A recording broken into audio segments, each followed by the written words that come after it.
Welcome to Evolving Ideas. I'm Elaine Smitha.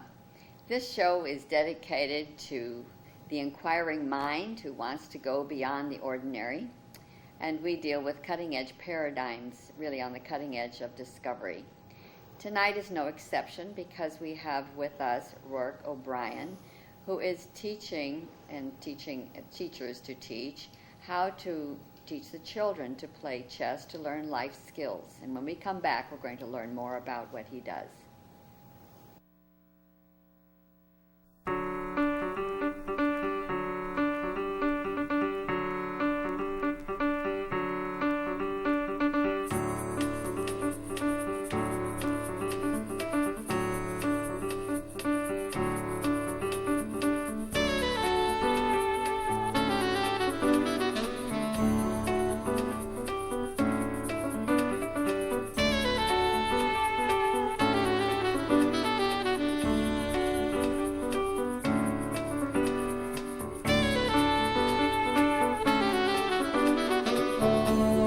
Welcome to Evolving Ideas. I'm Elaine Smitha.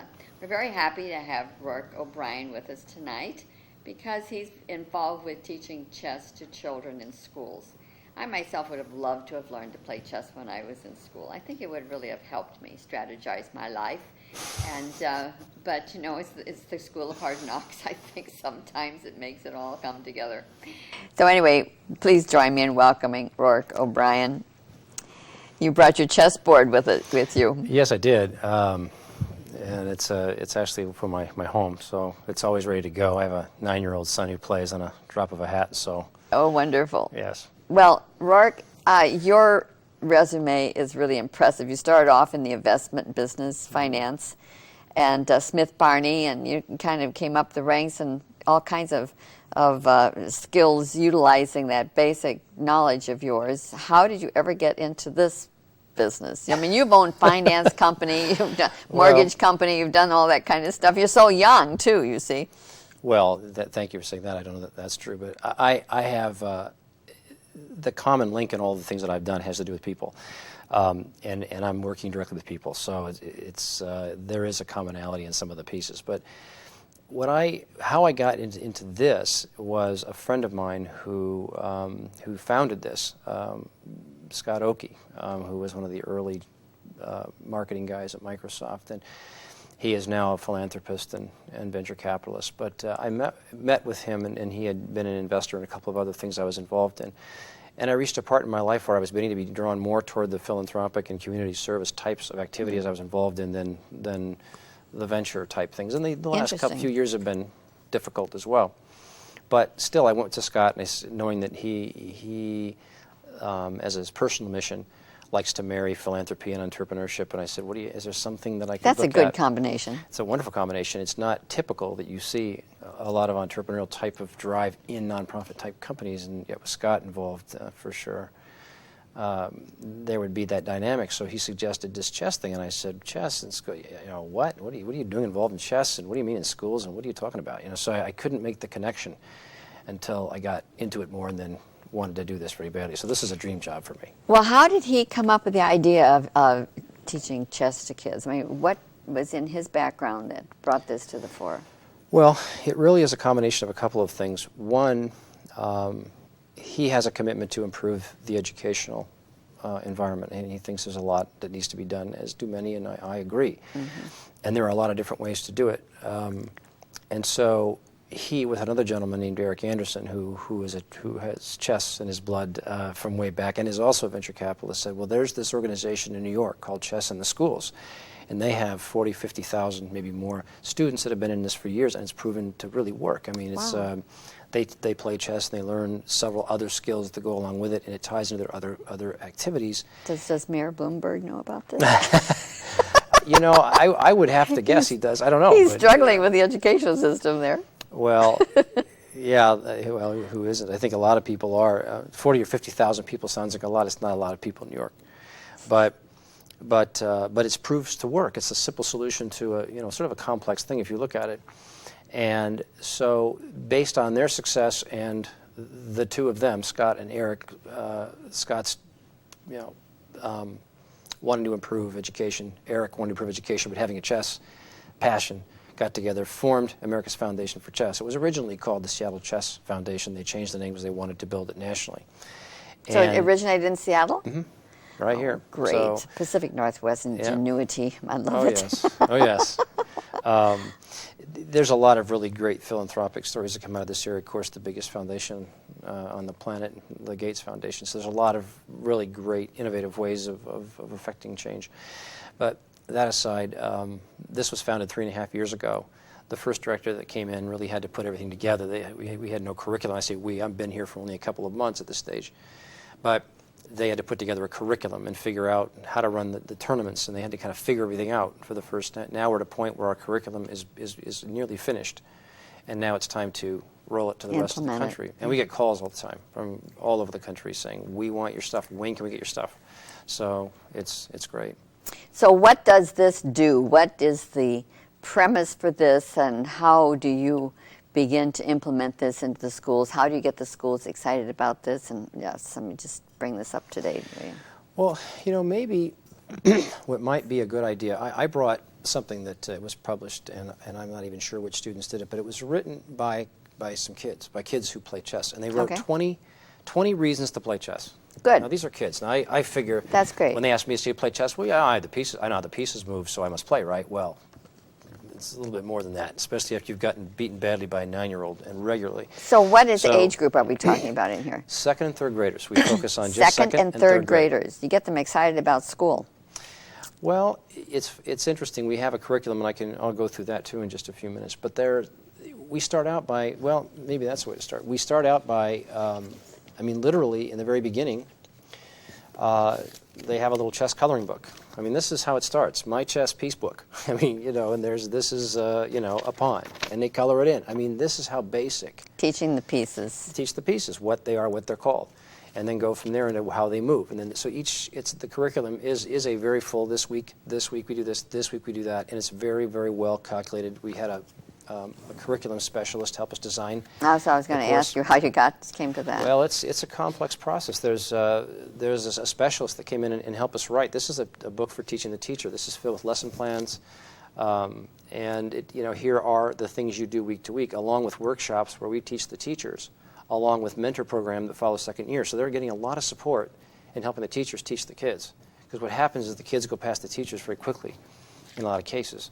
And because they're young, they learn everything fast. That's true. They're like sponges. They are. And that's why if we get into the later grades, sometimes we kind of lose them. Their interest sort of fades. But at that age, they learn so many things so quickly. And it's a game. Yet we integrate math, reading, and other things and history into the lesson with the chess. And they don't even really notice it, but they don't forget it. So, but let me read you these 20 things. I think this really moved me because, as I tell people that get involved in an organization, I said, if these things don't move you, nothing is. So I'll read them if it's okay. 20 reasons to play chess. Chess is a game for people of all ages. And it is. There's no age limit. The last rule change in chess was 500 years ago. So this board looks just like this, with pieces may look a little different, but they move the same way over the world. You don't even have to speak the same language. You can play this game. Chess develops memory. Chess improves concentration. Chess develops logical thinking. Chess develops imagination and creativity. Chess teaches independence. Chess develops the capability to predict and foresee consequences of actions. This is a big one because you make a bad move and you find out quickly that exactly. You did. So it forces the kids to think a few moves ahead. Chess inspires self-motivation. Chess shows that success rewards hard work. Chess and history. And chess is one of the oldest known games, dating back to India around 500 BC. It goes way back. Nobody really knows, but it goes back several hundred years. Chess and science. Chess and mathematics. Chess and research. Chess and art. Chess and psychology. Chess is a test of patience, nerves, willpower, and concentration. It enhances your ability to interact with other people. It tests your sportsmanship in a competitive environment. Chess improves schoolwork and grades. These are written by kids, we're going to say. Chess opens up the world for you. Chess is a universal language, and you can communicate with anyone over the checkered plane. Chess enables you to meet many interesting people. Chess is cheap, and most of all, chess is fun. So these are the reasons, but the reality is that it's a completely portable game that's very inexpensive, and any two people can play anytime. And one of the things that amazed me when I went to tournaments, open tournaments particularly, is we saw old, young, tall, short, big, small, all different everything playing each other. And it didn't matter where you were from or what, it just had to do with your mind. And so it's a very interesting thing to see. Transcends barriers of language. All barriers. All barriers. I mean, there are certain etiquettes to chess which are taught. Yes. In the classrooms that I've attended, that we've done, there's a lot of emphasis on sportsmanship. Remember what you do when you lose. Don't get angry. Don't get upset. Learn from what you did. So there's a whole lot of little pieces and bits and pieces that then go into the other courses. And the great thing about second and third graders, elementary school particularly, is a teacher is with a class, and they teach all the subjects. So they have a very good understanding of how they interconnect. Yes, it's the not, integration. As you go to high school, you have a specialist in history or a science teacher. Exactly. They know. So they know when those integrate, they see it, and we hear that back from them. We see how our students think first before they move. They start to think a little bit ahead. There's just little things that begin to show up in the rest of how they function. Mm-hmm. So it's powerful. Interesting. Yeah, it's very interesting. So, for somebody who doesn't know how to play chess like me, I've played at it, but I would never say that I know how to play chess. I played checkers a lot when I was a kid, but I didn't have anybody I could play chess with. So, how do the students, do they provide boards for each of the classes, or do the students have their own little chess sets, or they have little portable ones, or what? Well, yes to all the above, but in the classes that we come into, there's, again, with the curriculum, are the boards. They're roll-up nylon boards. There's plastic chess pieces. They're all put away in a certain part of the room. When it's time to go to chess lesson, they all come out, and the boards all roll up. In fact, I have one right next to you on the floor there, if you could. I can't quite reach it. It's just it's a mat that rolls really nice and small, but they roll them out, and so we provide all that. Mm-hmm. And We could probably get somebody. You could probably get a camera person to bring that to me. I should have. I did realize I'd be sitting on Yes. this side. But yeah, and some of the pieces get lost throughout the year, and we replace them, and we know that's going to go on. So so it's really, they don't have to think about anything. Now what a lot of the kids do is they go on and they there you go. Thank you. Actually, I get to put a little plug in. We sponsored. Thank you very much. Thank you. You can see that this is what it rolls up into. But we sponsored or actually put on the Washington State Elementary Championships last weekend. Really? And there were 1,014 elementary school kids that participated in that. And where was that held? At Bellevue Community College. And it went on all day. It was wonderful. I mean, just watching these kids. They had the kindergartners in one place, the K through 3, and another K through 6. You had to see the gym with 500 chessboards laid out, 1,000 kids composing on it. And would you have parents watching all of this? And this is what's most interesting. During the tournament, they are asked to leave. In fact, they're told to leave. And you can try to imagine your father or mother hovering over you while you're trying to play. Yes. It's worse than like the old poker game. It's worse than Little League. So it's just they cannot start before all parents are out of the room, and the parents are outside, just hundreds of them biting their nails.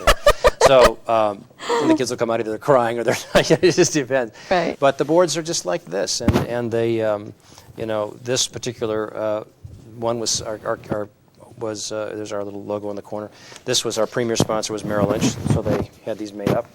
And as you can see, a typical board will have the numbers on one side, the letters on another on the bottom. And so each square has a notation. So this is 3B, 1A, it's 5D, and that's part of how math is integrated into chess. I see. It's just referred to as annotation, and players are actually encouraged to, and as part of their lesson, to play just speaking to each other with just the squares. So they have to create a mental picture of the board, and then they play that way. So a board you'd buy at the store doesn't have the different letters and numbers on it, but this Right. Yeah. So I want to make sure that the viewers can see this. Now, so how old do are the children who use this particular type of board in school? They start at 5 or 6. My son started at 6. He was going to tournaments at 6, 7. Really? And I remember taking him, and I asked him, I said, where did you learn to play chess? And he was in an after-school program. He wasn't even in this program.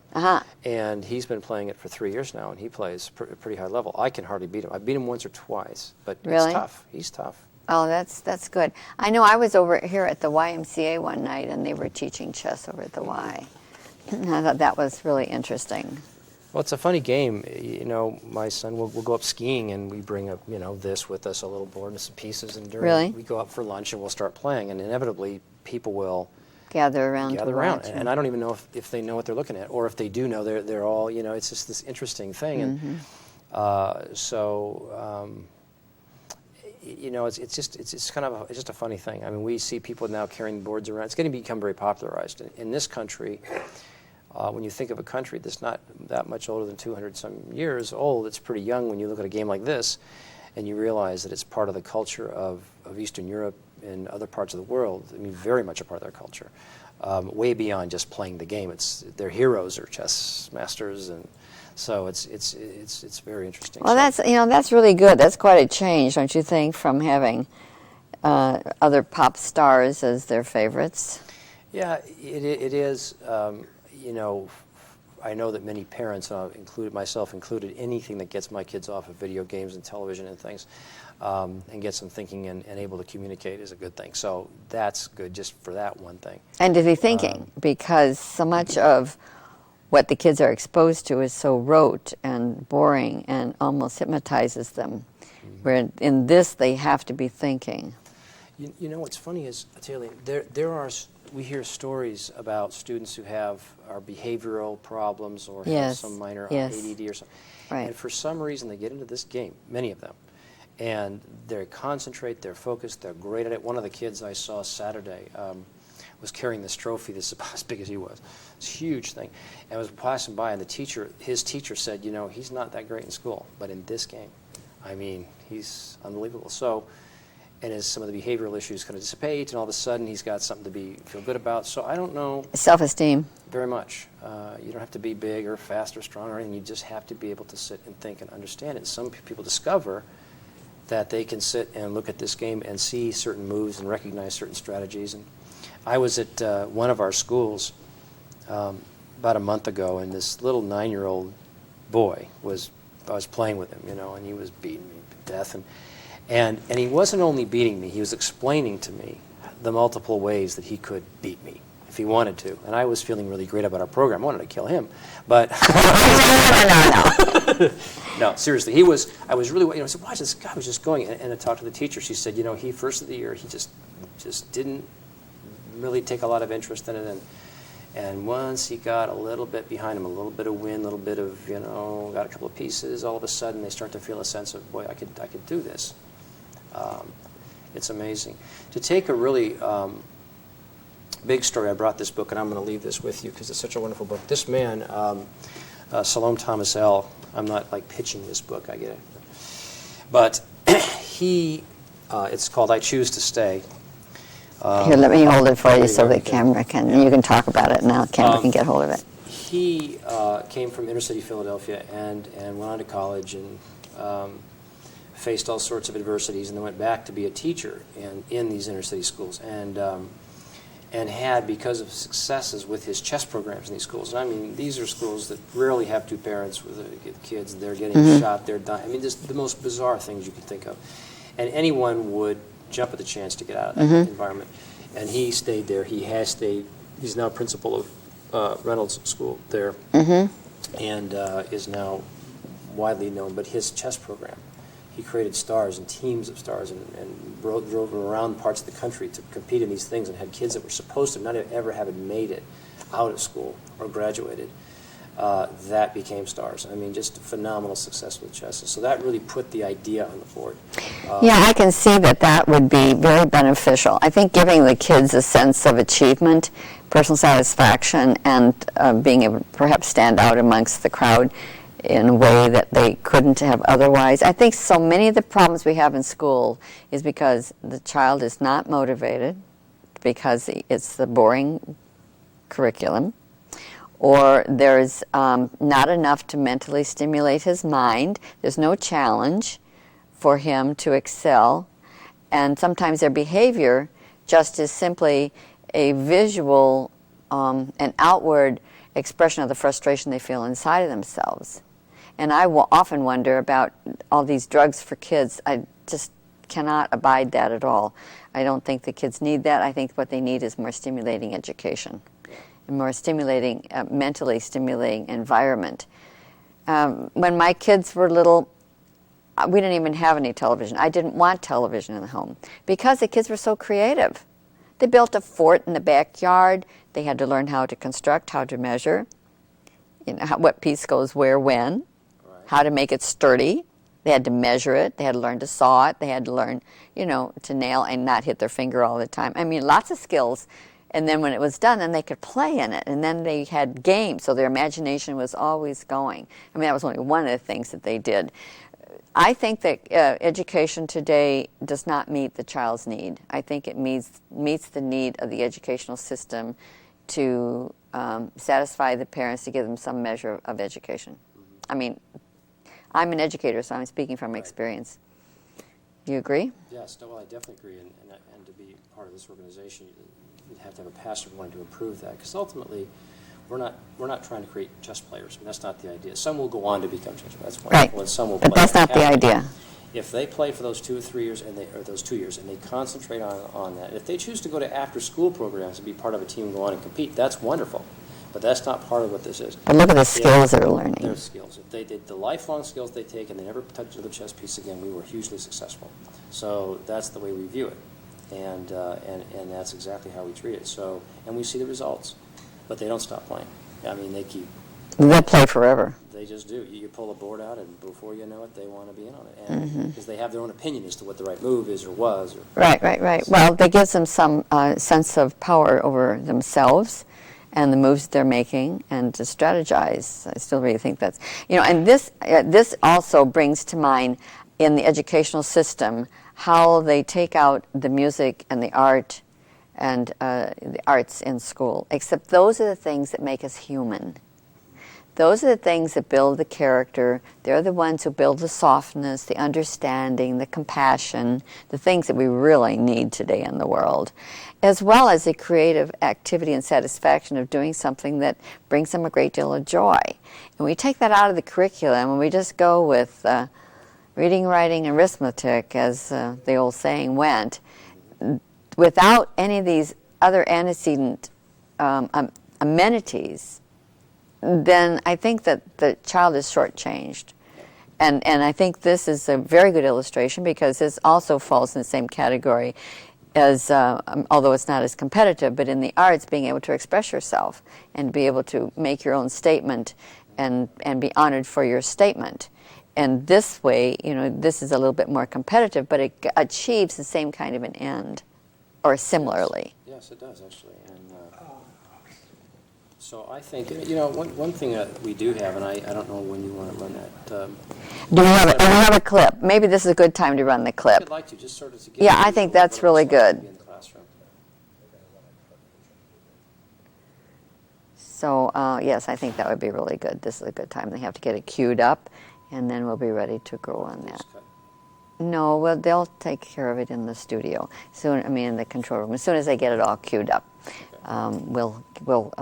they'll let me know.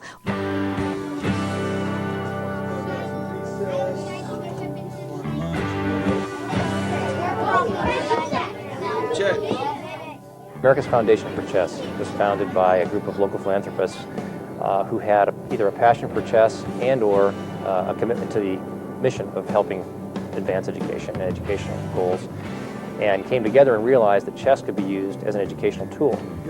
The mission of our foundation is to strengthen the minds and character of our kids by advancing chess in schools and in our culture.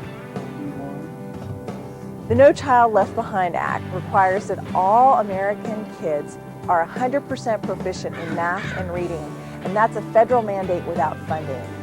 America's Foundation for Chess is interested in making sure that schools have the tools they need to bring kids the resources and education to make sure that they can read and write and do math. And so one of the programs that we offer is Chess in the Classroom to ensure that all kids are getting equally tapped into for their skills and talents so that they can meet this standard.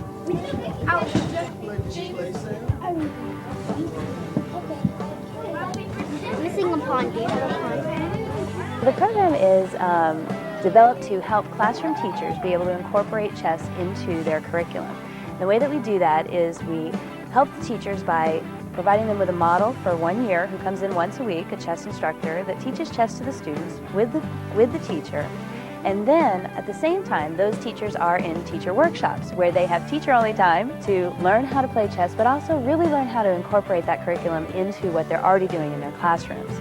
The second year of our program, we have a mentor program where we have a chess instructor who is assigned to each teacher, and that person goes to a class once a month, goes for observations, is there for questions and answers. Also, we have a second round of teacher workshops to help advance those teachers to that next level. We play chess after we learn some strategies that our teacher teaches us. Today we were learning about castling. Square, and he steps over 1, 2, and he lands on a dark square. He teaches us about like how the pieces move and how to like check and checkmate and everything. Check, double check, double checkmate. One of the things that our kids have a hard time doing is planning strategically and thinking about what one behavior, how it impacts the next behavior and the next behavior. And even on our WASL test scores in the 4th grade, we see that they have difficulty solving multiple step problems. And so chess is a perfect place for them to practice that. So when they make one move, they can't just make it in isolation. They have to think about what they're going to do next and next and next. Sometimes they have to think 3 or 4 moves ahead. So it's a great opportunity for them to learn to think that way. Chess naturally connects with a lot of things that students are already doing in their classes. So some of those things would include maps, for example, graphing, as well as abstract thinking and logical reasoning. Thinking cognitively of, okay, if I make this move, these are the consequences of that move. It helps to increase students' self-esteem. It helps to increase their perseverance and their focus, their ability to think abstractly, leading all the way from math through reading and writing. It helped me not to give up and keep trying.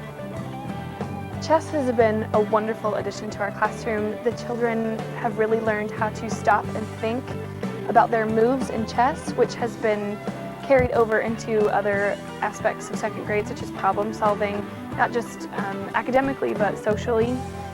Stopping and thinking about your actions before you do them. It's also just the logical part of it. I've been able to see them process things with more thought and a little bit more ease than before. That would be actually bad because a knight is also guarding that square.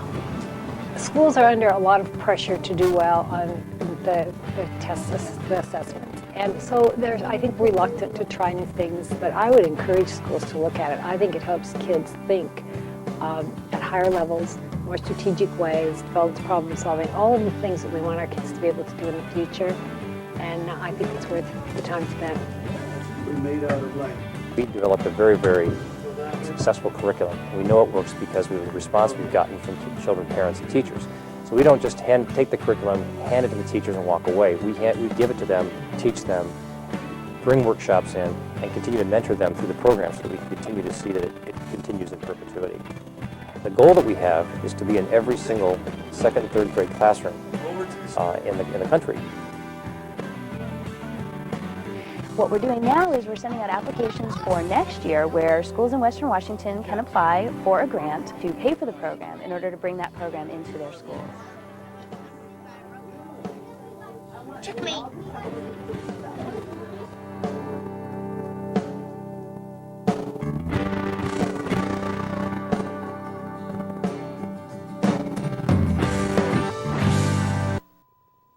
So So I want to know, how much time does the classroom teacher allow for this to be played in the class? It's an hour. I mean, or no, it's about 40 minutes. I think it's 20 minutes of instruction time, and then 20 minutes to play, or to perform what they've just learned.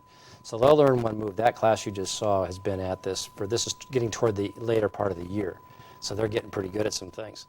But it starts out very, very basic. And you saw those same boards they pull out. And when it's time to play chess, they all jump up and run and grab them, lay their stuff out. They love it, and don't they? They can't get them to stop. It's recessed. Out go the boards, to play outside. They keep playing. So it's about 40 minutes as well. But they do it every week, and so they keep, and they.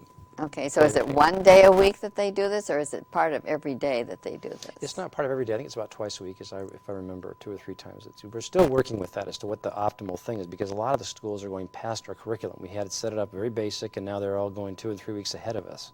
The kids are a little smarter than we thought. Anticipated, huh? Yeah, so we're really modifying that a little bit, but we want to make sure no one's left out of it. And some of them that don't really have an interest in chess per se, enjoy it in the classroom, and that's it. Others go on to the after-school program. That particular school has 100 kids that have gone into the after-school program that we had nothing to do with, that was created as a result of that starting point, and they'll go on to play tournaments and all sorts of things. And that's great. It's interesting. Mm-hmm. So are you concentrating mostly on the 2nd and 3rd graders, or are you going into middle schools, or are you high schools, or are you just limiting it to the lower grades? It's 2nd and 3rd grade specifically. Specifically. And the reason for that is we really had to be somewhere. I mean, to think about, yeah, you have to be somewhere, that's because true. we think about, so what's the best place for us to be? Well, first of all, at that age, they learn quickly, and it's That's simple. true. So for us to design a curriculum that would last an entire year, that would keep their interest, that was a good grade. There's a lot of things developing there too, like the cognitive skills, the analytical skills. Some things are developing at that age. So it really was great. That way, our curriculum we can maintain, and we can be in a lot of different classrooms. I mean, right now, the market, as far as we see, the size of that market for 2nd and 3rd graders is a little over 9 million kids, and that doesn't include charter schools and homeschools. And we're getting lots of calls from homeschools now. I would think so. Saying, give us the curriculum. We just want to teach it. That's great. Mm-hmm. So we have to say we just focus on this one area, and if we try to spread ourselves too thin, the quality of the curriculum could suffer. So we said, no, let's just get really, really good at these 2 years.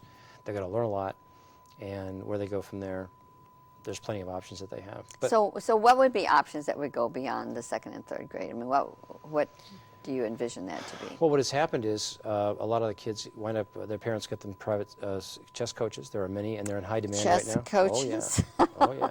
Oh, my goodness, this is really... You can have a piano teacher, you can have a golf pro, Yes. there's chess coaches, and they're good, and they say, my son's outgrown his class, and we've heard this.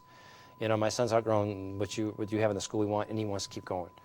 The next step's a chess coach, or a class that caters to the elevated Advanced. learning. Mm-hmm. I mean, at the extreme, you may have remembered a movie, Searching for Bobby Fischer, with Ben Kingsley. If you remember this, and that was a chess coach in a real intense level of international grandmaster play. It's not quite like that in most cases, but not too far. I mean, you come in and he teaches you some of the strategies, so you can start to see your score go up, and hence your rating and ranking in the tournaments, and you can take it very seriously. We don't encourage that. We sure don't discourage it, but again, you can take a child who doesn't have interest in physical sports or isn't particularly musical or whatever, and they just excel at this. Great, another thing that they can look at. But they all get exposed to it. It tends to be very male-dominated, this game. I mean, if you look at a tournament even, you'll see many, many, many more men. But if you get to the elementary level, where we're in the classroom, first of all, everyone plays it.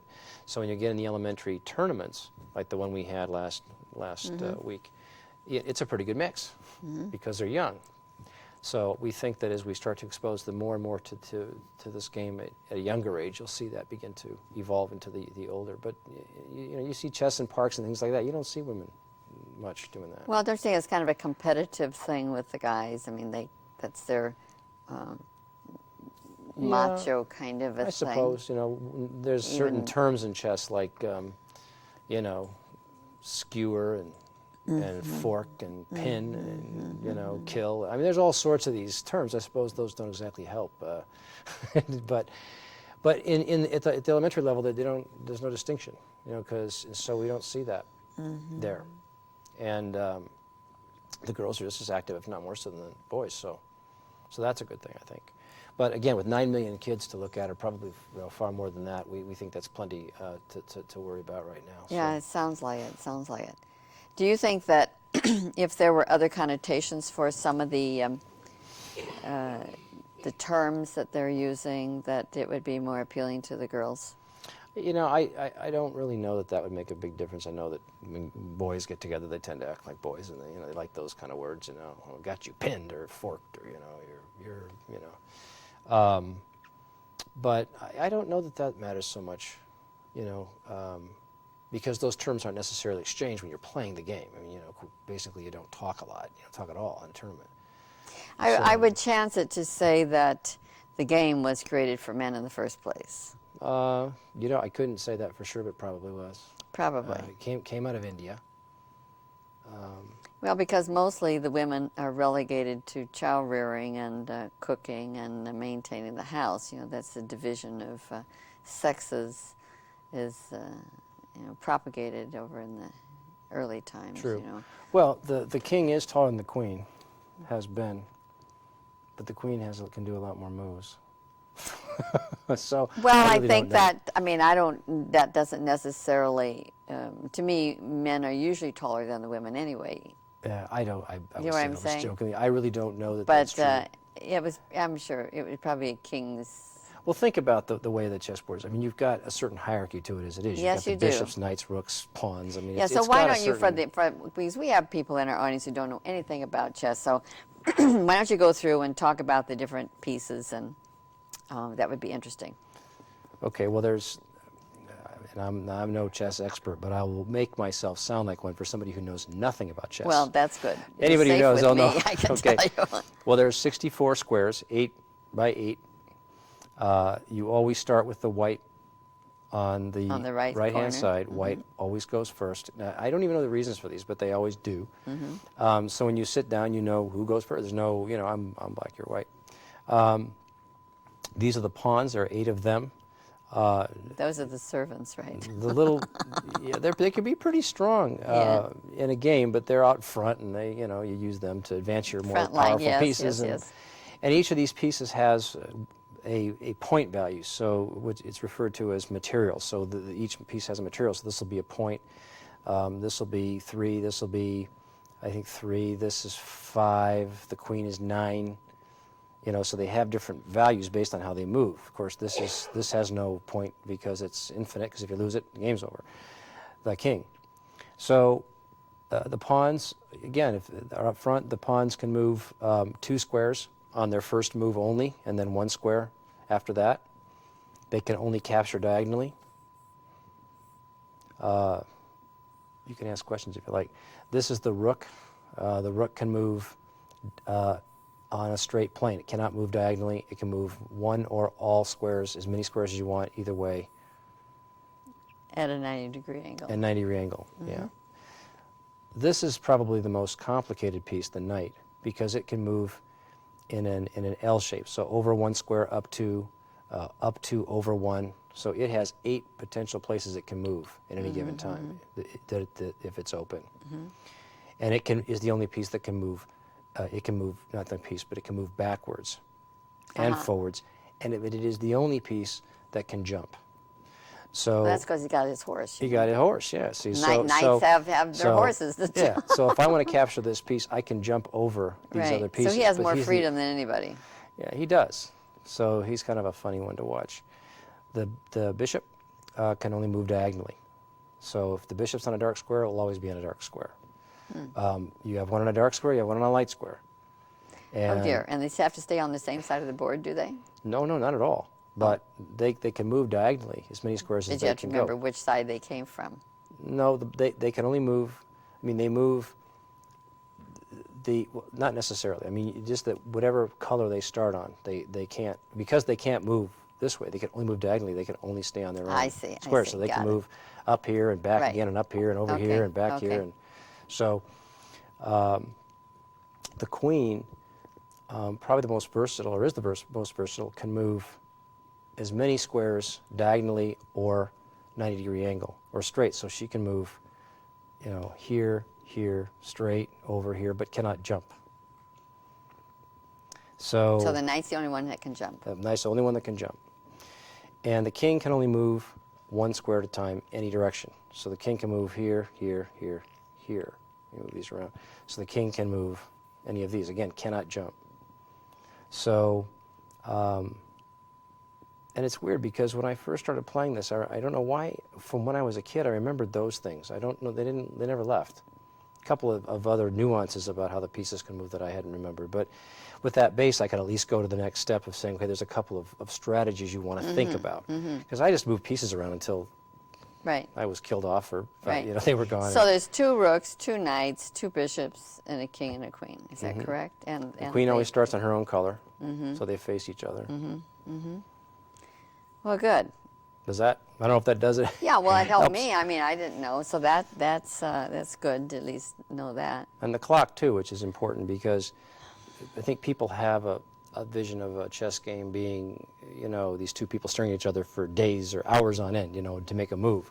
And that's entirely possible for certain kinds of levels of competition.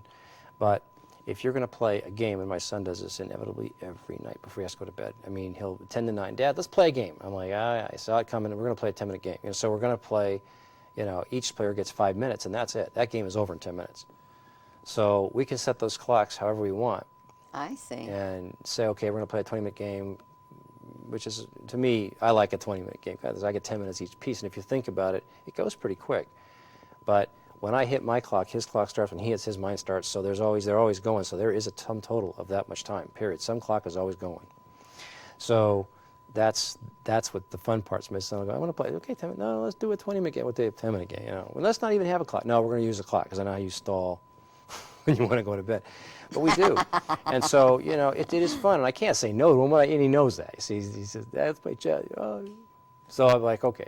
So, but I love when he asks me to do that, and he knows it because It's nice because you have a relationship with your son doing something you both like. I do. Well, we went to camp, a YMCA camp 2 weeks ago, and brought the chess thing with us, the little board. And in between playing around, we rolled it out in the dining thing, waiting for dinner to start. And sure enough, there were a bunch of kids around the table, and they all got their opinions, and they all want to play the next game, and dinner's already started, and they're oblivious to it. So we bring it around a lot now where we go. It's lightweight, and it packs everywhere, so, So do you use these same pieces on that board? No, that board has plastic pieces. They're a little bit more durable, and we bang. We don't tend to travel with these. These are pretty nice wood pieces, Yeah, actually. really. Yeah, they got a little felt on the bottom. Most of them do, so they move around. But not like this guy. We call him Ned Knight. Ned Knight? Ned Knight. He is 50+ pounds Wow. of teak. Whoa. And Beautiful. You want to think very, very seriously about taking another person's piece when you're playing with this board. I guess so. And the king. This is the knight. Look at how short he is. The king's about like this. So. Do you have a whole set of that at home? We have a set.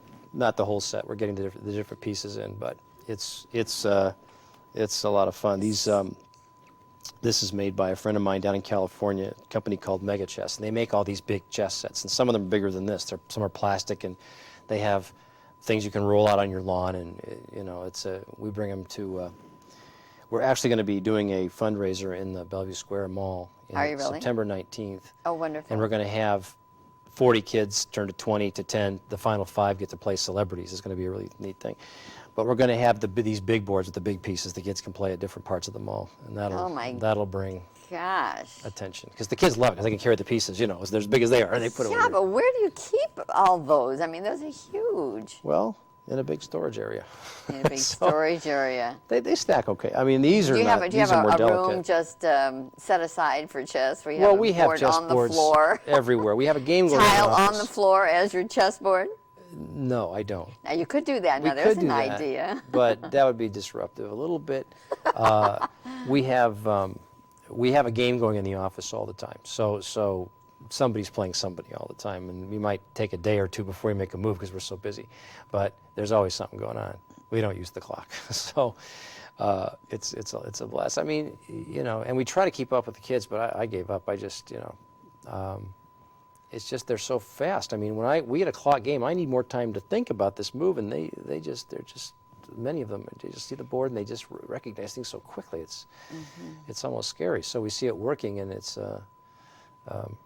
and so then I start asking them, well, what do you think I should have done here? Well, you really should have done. You made your first bad move, and you moved this here, moved that there, and the game was all over at that point. And Interesting. yeah, so it is a confidence builder. You had asked when we were in between watching the little video about this medal. Yes. The Washington State Championship, which was, again, the elementary championship last week, and every child got a medal, no matter what. Okay, so the first thing we make sure is that everybody gets a little prize. That's good. And so I just happened to have one, and I thought it's 2004 Washington State Elementary Chess Championships. So yeah, the kids are all, even the ones that lost, or have a medal to show for it. So it's a big deal. Some of the parents travel from east of the mountains. I mean, they're traveling from around the state, and their kids going in, and the way the scores are kept, they'll play. Some of them 5 matches, and each match, a win is worth 1 point, a loss is worth 0, but a draw is worth, or a stalemate as it's called in chess, is worth a half a point, and those are very, very important. So kids learn, when you hear the term or hear the saying, you either win or you lose. Well, not true in chess. There's a gain in drawing, and so if you have a certain amount of time, and you realize you're not going to win, you can play for stalemate.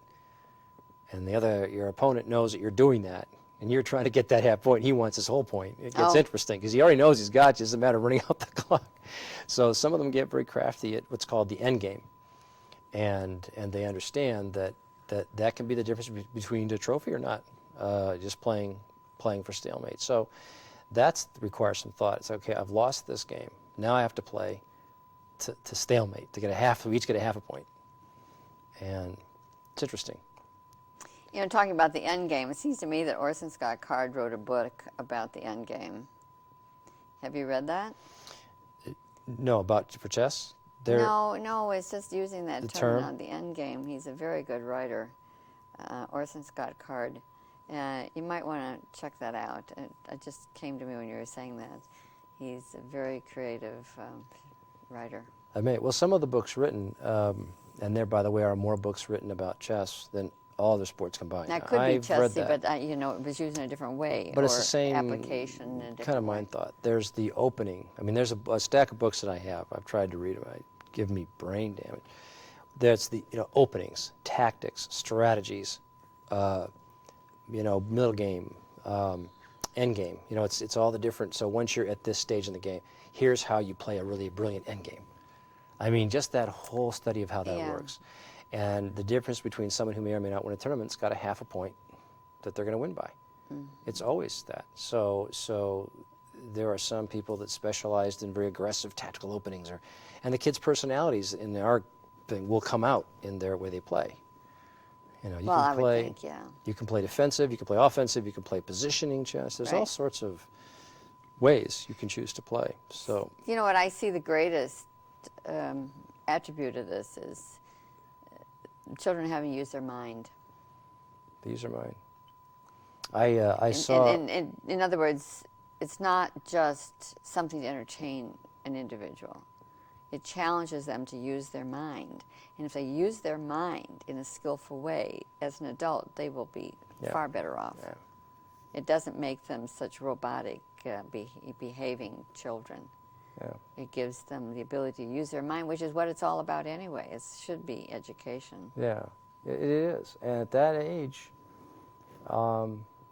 just honing your mind to think in a certain sort of a way. The mind is so open at that time, and it's trainable. And once they learn that tender age, they will have it forever. Yeah, and it is funny though when the kids take to it, and they do. It just amazes me. And you watch them do the same thing with these video games. I mean, I have experience with my boys. I mean, this language that they talk is with their Pokemon cards and their, video. You don't have the lingo, do you? I do have some of it because I hear it all the time. Yeah, but I even find it funny when I'm saying it. But then they start talking. If there's lingo and jargon in a game, it seems to draw them closer to it. So the extent that chess will have some certain sorts of moves and with all sorts of foreign names, there are some nuances, then it makes it more interesting to them. So it's almost the more bizarre the way the piece moves, the more interesting it is. So the knight is one of their favorites, ends up because it's got these crazy way that it moves, and they know it. And so it's just been a very successful program, and we're in a number of schools now. We have applications that we've just received for grants, partial grants and some full, just under 20 that we have to pick. I think it's 7 or 8 for this coming season, and then we're going to be looking to go into California in a very, very big way. Wow. So what does it cost a school to implement this program? I mean, I presume this is the way this works. Yeah. It's a grant program? It is. Well, we have as our costs right now, it takes about $22,000 to bring this in per year. To one school? To one school. Now, most schools will get something from us in terms of being able to pay for part of it. Some schools will pay for half, some will pay for less than that, and it's paid out over 2 or 3 years. It's paid out over 2 years, excuse me. So it's not difficult for them to, when they look at what we're competing with, for them to get those kinds of dollars. We're looking at being a little bit more techie about how we approach it, not taking in the people out of it by any stretch, because that's key to this in terms of the teachers, but combining some of the technologies and videos and teachers and mentoring together to maybe bring that cost down a little bit. So there's some consistency in the training. Has to be consistency, because without that without the interpretation, that could be varied. Yeah, I mean, the teachers have to have a mentor. I got to be able to pick the phone up and call somebody who I'm assigned to say, hey, I've got this class coming up on castling and I just can't do it. Can I play the video instead that you give? So this $22,000 has to do with paying instructors? Pay instructors predominantly. The pieces and things, they don't cost anything, hardly. Right, it's the that's instructors. what I was wondering where the cost was. Instructors and mentors and workshops that we put on. Those are not cheap. So you put on training programs for workshops. The teachers will get 20 hours a year for 2 years of just the workshops. 10 the first half, 10 the second, because they're learning certain modules at a time. We don't try and blow away with the whole game. We say, okay, because here's the first. Because teachers had to learn how to play it in the first They place. got to learn. Now, some of them know, and that's But almost not better. all. But no, we assume they know nothing. And that's the best way always. Oh, sure. But we want to give them the good tools so they get up there and they don't like it. If they don't like it, the kids aren't going to like it. Right. So do you have these workshops in a central location? Yes. Say they go to Bellevue or someplace like that to... Right now we do that. So in Puget Sound, they'll be in Seattle now. And how long is this workshop? They get 10 hours. Again, the first half of the year, 10 the second half. And we do basically five classes, 2 hours each. That seems to work best. Okay. So we're teaching them. So it's periodic, is it? Yeah, we're not going to give them the whole half a year of instruction at one time. It's just too much. So each time they go and meet for 2 hours? They meet for 2 hours, and we're going to teach them the next 3 or 4 modules they're going to teach. And then so that they're keeping ahead of the kids, but just ahead. So they're not having to learn a whole 6 months. Sure. And we're getting as much excitement from them as the kids, because they do leave this program knowing how to play, whether they like it or not. Teachers do. Oh, yeah. They know how to play chess when they're done. And there's no question about it. And it's a very immediately usable skill. And we've heard from them, again, we've trained more than 100 teachers so far, that very few things that we get like this that we can take and immediately apply. That's just neat to know how to do. And it does impact the way they think about their other teachings. So it has a lot of impact. It's a win all around. The parents love it, kids, teachers, educators. So do the kids go home and teach the parents how to play? Well, the kids go home and beat the heck out of their parents. That's what happens. I've heard that from many parents. They're not teaching their parents how to play? Well, they're teaching them, but they're more apt to show. Look, my 9-year-old comes home and gets to beat up on Dad on something. He's going to do that every time, right? So he's not going to tell you all the tricks. No, but I got him the other time. I caught him on a bad move, and he was so upset. I mean, he was like, because it's the way he can, whomp on Dad. It doesn't matter how. So he's not teach me how to do that. He's going to milk that as long as he can. Yeah. So I mean, I know, but some dads play, some don't. But they come home and they know how many Dad wants to show that I learned today. And oh, that's great, son. So, because I told him, I said, I'm done letting you win at things now. I did that for the first few years of your life. You're over. You're done. Okay, so I'm going to really try now to win. And some things he's pretty tough at. But this is one of them. And that's the older one. The younger one, I don't think he'll take to it quite as much. He's not that kind of a brainy sort of a kid. But that's the thing about it. You might be surprised. You know what? I shouldn't even say that. No, you shouldn't. He might He may just be, who knows. So, but I remember taking Michael to these tournaments when he was 6 and 7. I just couldn't believe it. I mean, to walk in this room, I didn't even know these things went on. And he's playing a chess tournament. I'm like, I just didn't know where to even learn. How do you even know how the pieces move? You know, and he sits down. And So does your young one play? he's just starting. See, He well, just you turned 5. just give him a little time. Well, he sees his older brother. Of play. course. Well, you'll be surprised. I will. Well, he'll be getting it in school, so he'll at least have that much going for him. So how many schools in Washington now have this program? We're in 15 schools now. Again, we'll be in between 8 and 10 more going into this fall. So is it primarily in Bellevue and Seattle? It's primarily Seattle. Primarily Seattle. Primarily Seattle. And again, because we've been in a bit of a beta test mode. I mean, this curriculum is just being finished just now. I mean, you know, quite a long process. Long process. I mean, you don't just go, let's just develop a curriculum. There's so many things. And now we've just signed a contract, or about to, with the Northwest Education Research Lab, which is going to go in and begin to do some testing. Analyze, test for us, because we can see this and we can see the results and we can get feedback, but we need to have really hard data, particularly when we're going for grants for schools. So we're going to try to quantify as much as possible. It's going to be difficult, but we'll be able to do it as much as can be done. And so we're deferring to them a lot on, you know, what they think. I mean, again, not to just blindly do what they say, but saying, listen, what are the things that we really need to have in here to have a really get high marks? I mean, in terms of impacting WASL scores, like them or not. Affecting the rest of their curriculum. Yeah, it's mostly that's not just saying. I think that's good to see the how it's setting off in themselves and their interests in the other classes. Well, try to imagine. I mean, our cost per child, and again, this can vary somewhat, but it's roughly $100 per child can have a year of chess instruction. If it does what we think it's doing, and we can quantify that and show that this affects all those other things for $100 a kid, that is a major discovery. I mean, and of all things. That is fantastic. So that's what we're hoping for. Wonderful. So, yeah. Rourke, thank you so very much for coming. It's been a wonderful conversation and learning all about chess, and now I'm excited about this too. This is really wonderful. Thanks again for coming. It's wonderful. And to my viewers, I'd like to ask you to join me next time when we explore yet another avenue of our universe and our relationship to it. I'm Elaine Smitha.